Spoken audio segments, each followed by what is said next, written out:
நமது பெருமைக்குரிய அமைச்சர் அவர்கள் நம்ம சந்திக்கிறதுக்கு இந்த 3வது முறையா வந்திருக்கிறாங்க.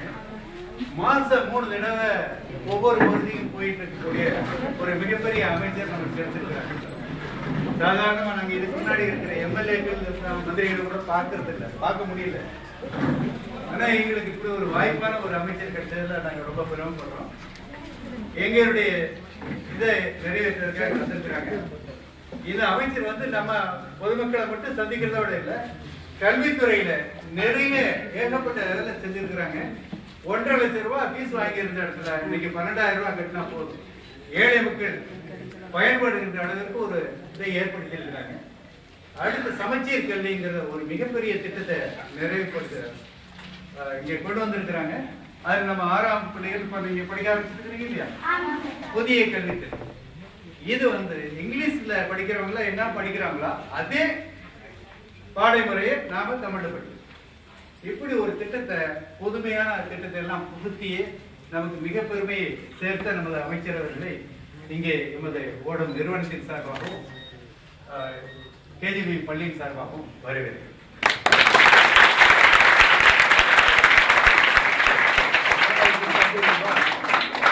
புத்தகம் பிடிச்சிருக்கா? நல்லா இருக்கா புத்தகம்? சொல்லித்தராங்களா? புரியுதா? ஈஸியா புரியுதா? எத்தனை பாடம் எடுத்துக்காங்க? 6வதுல இருந்ததுல சமூக அறிவியல் இருக்கால, 6வது பிள்ளைங்க. சுதந்திர தேதி என்னென்ன புத்து பாடம் இருக்கு உனக்கு? 6வதுல தைரியம்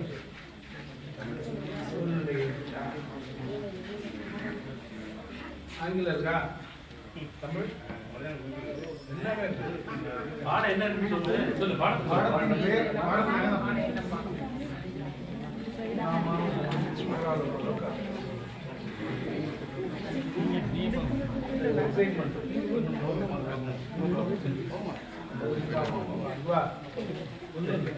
ரெண்டாக கூடாது. என்ன நம்ம பாடம் திடீர்னு ஒரு மந்திரி ஒரு பிள்ளை கேட்கிறாருன்னு உனக்கு ஒரு இது இருக்கு, அவ்வளவுதான். தெரியாது இல்லையா? டெய்லி தான் நீ பார்க்கலையா?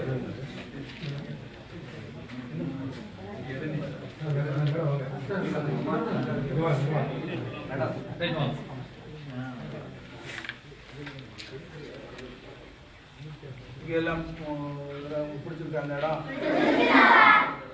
தான் சொல்றீங்களா? உங்களதையும் நல்லா படிக்கணும். நீங்க நல்லா படிச்சு வந்தா தான் உங்களுக்கு பெருமை. சரியா? நல்லா படிப்பீங்களா? Very good.